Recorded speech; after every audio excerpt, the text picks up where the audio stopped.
Yes.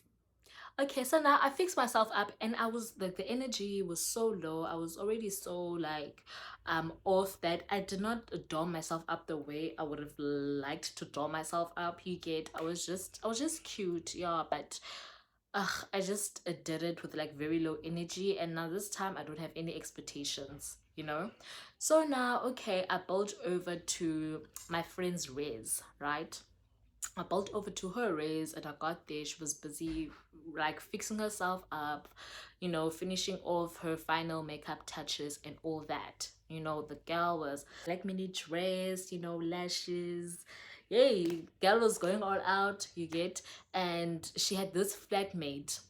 There was this flatmate, this one lady in particular that was just like, you can see that they like were friends, flatmate friends, you know. I don't know, but I don't know, there was just this energy about her that I liked. And so she was like in her gown. She obviously, she didn't plan on going anywhere, and she was like, oh hi guys, like you know. And I'm like, join us, like you can join us. It's like, really? And it's like, I'm like, yes, join us, like, you know, might as well, since my cousin was not gonna pull through, back to being three of us, if you can join us. And I liked her aura, so I was like, oh, she's a pretty like nice girl, like, okay, like join us.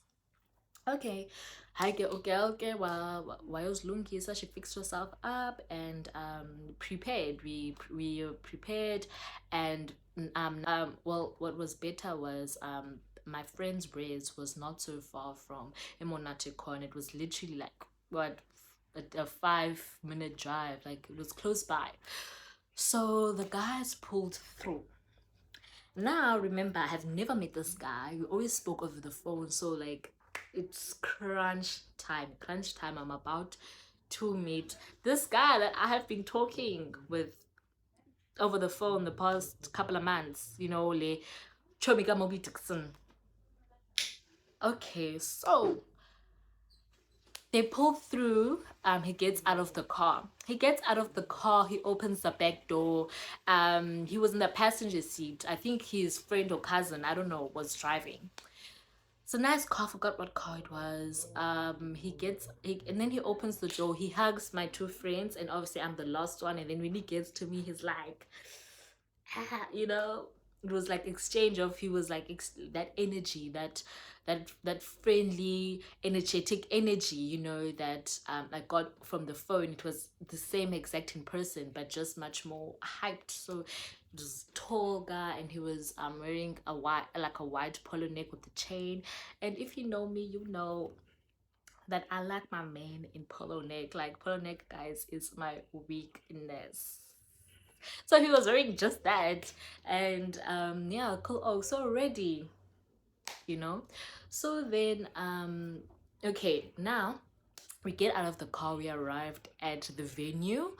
The queue, the line, it is long from the entrance door. It is like long, the queue. So we walked. So now he opens the door for us and says, like, okay, no, we can get out.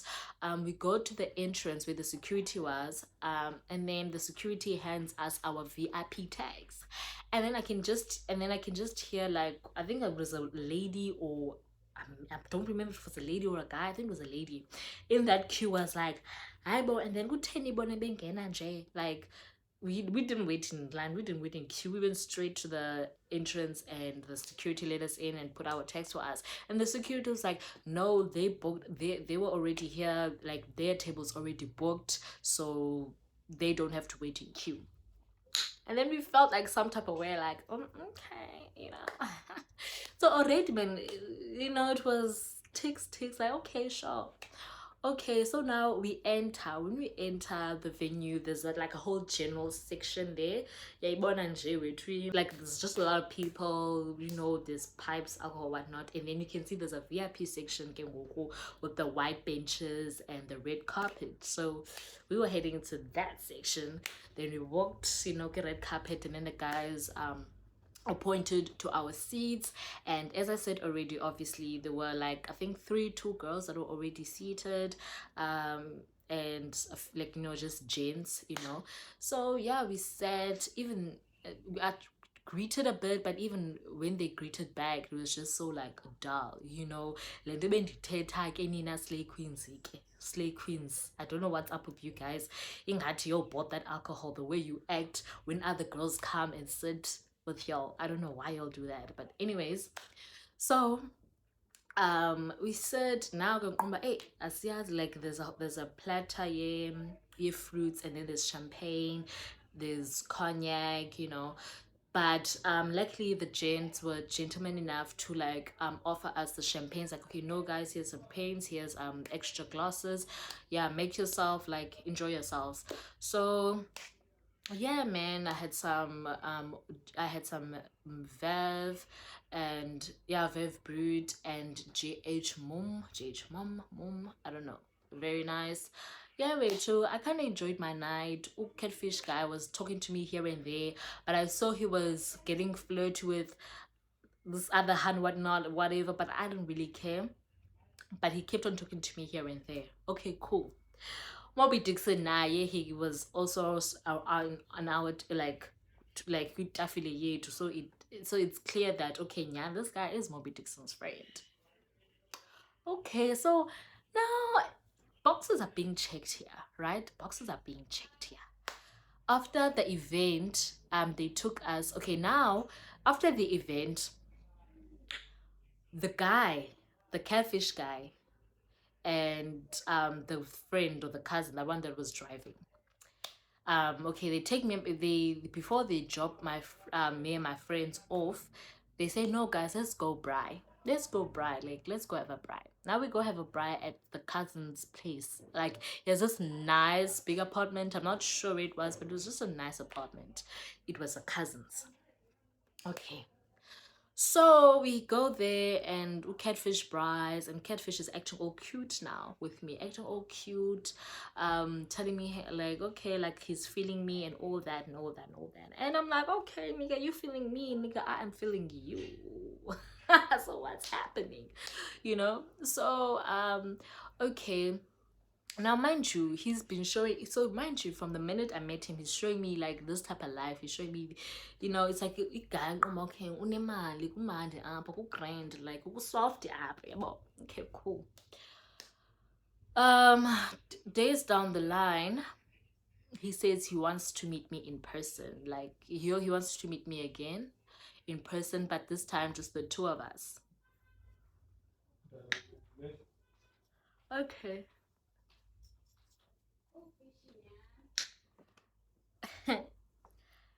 Now, tell me why he said that I must bolt over. He said I must bolt over. This is, yeah, it's a particular day. I think it was, a week after that happened, that event. Now he misses me, wants to see me again, and he says I must bolt over so we can at least, you know, spend some quality time together. So I'm thinking to myself, oh, okay, it doesn't register about why must I bolt with my money, you know. I'm thinking to myself, like, this guy already has money, he, like, you know, and like, I don't want to seem like I can't even pay for my own Uber. You get, at least let me Uber myself, and then obviously he's gonna, you know, get me dinner or all of that nonsense, you know, and then drop me back, you know, at home. So at the time when that happened, I was with my cousin. So then I remember now my cousin orders pizza, right? And I'm I'm preparing like myself to head and see this guy. So my cousin orders pizza for dinner, and I'm like, no, I'm gonna meet up with Catfishy. So ngayigquma pizza yam, like, I'm not gonna have pizza, like ngayigquma grand. Ndizawutya phaa phambili, obviously, you know. So kind of guys, and then I bolt over to this guy's place.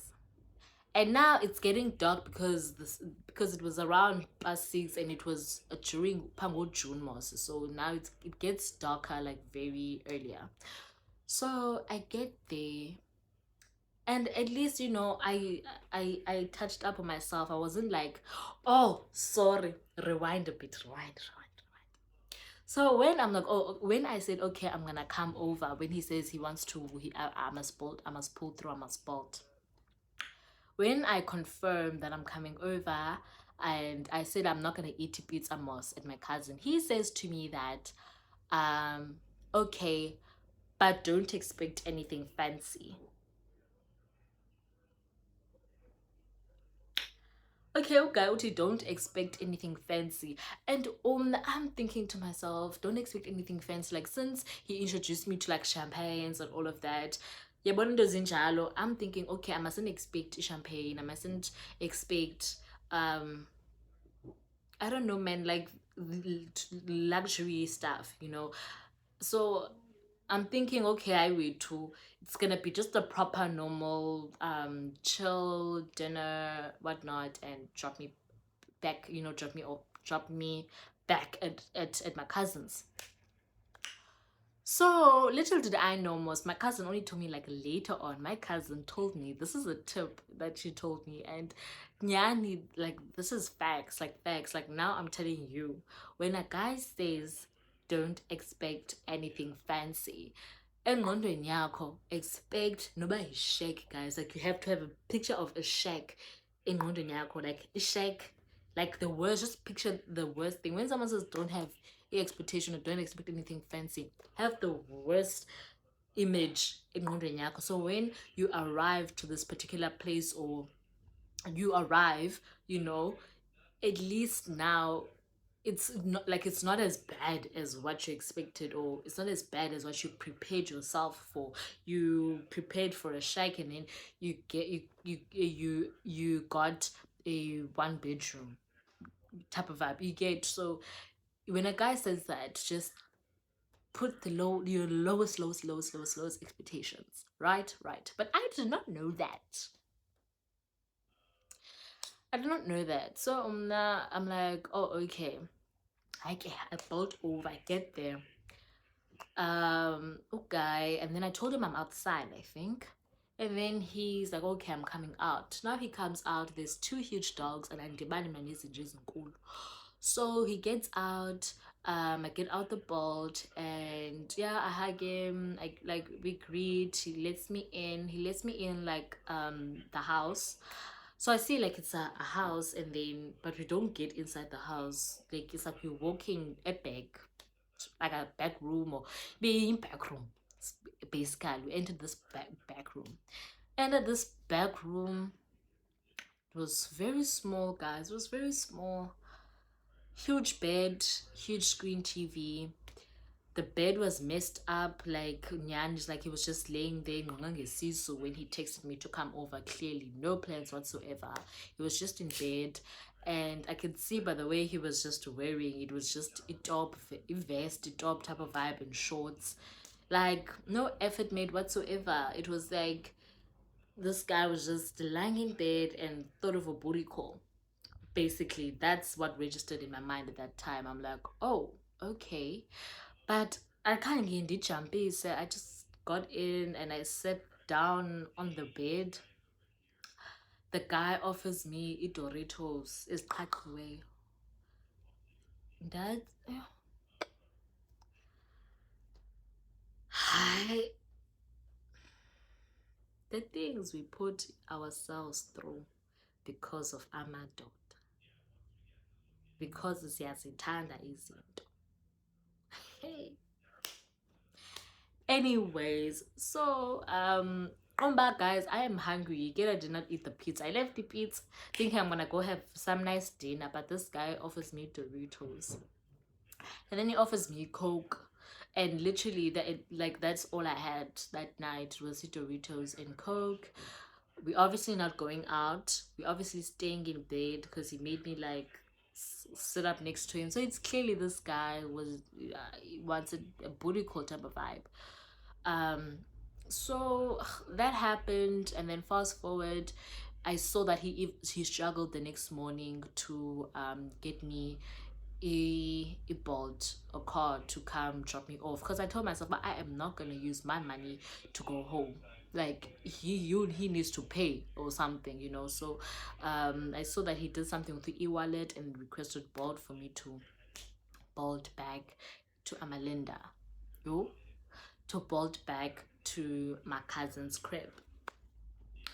And I didn't know what to take of the situation, but he started texting me frequently, and then he became clean, guys. He told me how he really got my number. And I'm like, this makes sense because it did not make sense. I was like I was very naive to think it was a wrong number, and that wrong number ended up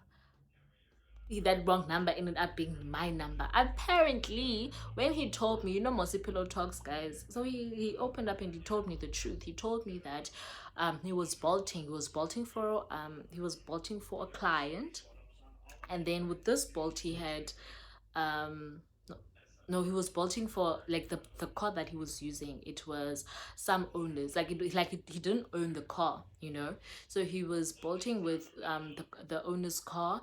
And when he was bolting his client, to the Sunny Ridge neighborhood, and I stayed in that neighborhood.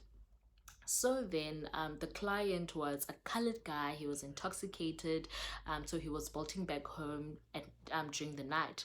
So Catfish happened to be the driver to drop him off at Sunny Ridge. So this intoxicated colored guy was talking about how much he has a crush on the girl next door, and that he doesn't know how to finally get my attention or alone time with me and stuff like that. So he takes advantage of the intoxicated colored guy and is like, okay, let me see this hand. The intoxicated colored guy shows him my picture, and the guy immediately he wants my number. Obviously, the guy's intoxicated. He gave away my number just like that. And he was like, that guy was so stupid. Like, why would you give me your crush's number? That type of vibe. So that's how we got access to my number. And yeah, because I know, like, Paya is an age, there was a colored guy in next door, guys, that had a crush on me. It was annoying, honestly, but anyways, so that's how he got a hold of my number. So the entire day, the following day, he'd spent almost like the entire day thinking how he's gonna approach me or text me. And that's how we came up with the wrong number scenario and the Munatu Corner scenario wrong number thing, because I remember he texted me later on that afternoon. So yeah, and I was naive to believe that story, but now hearing that it makes sense. It makes sense. So even like on his statuses, he's been like, he would post driving a G-Wagon, and sometimes when he would pass by through the crib, driving a G-Wagon, all that. But this guy, honestly, he did not have money. Like, he never took me out on a date. He always wanted me to cook something for him. He always wanted me to have rent another, because I always speaking about I'm gonna rent another place. So he always wanted me to do that so he could barge in and move in and make himself comfortable out of like my own expense. So like, to find out that this guy, like, he didn't have all those things that he had, didn't like have it to his name. The cars were not his. Like, he drawn me in, like he attracted me to the lifestyle that I thought that he had, that was his, which was not. It was his friends or peers or whatnot, but he never had that lifestyle. He obviously flashed this type of lifestyle, the drinks, the money, that fame, that type of lifestyle. He was flashing so much of that, but it was not his. Now when it was time to do something specifically with that female or whatever female that he had, he could not maintain that type of lavishness, because it was not his, it was peers. And the guy is not,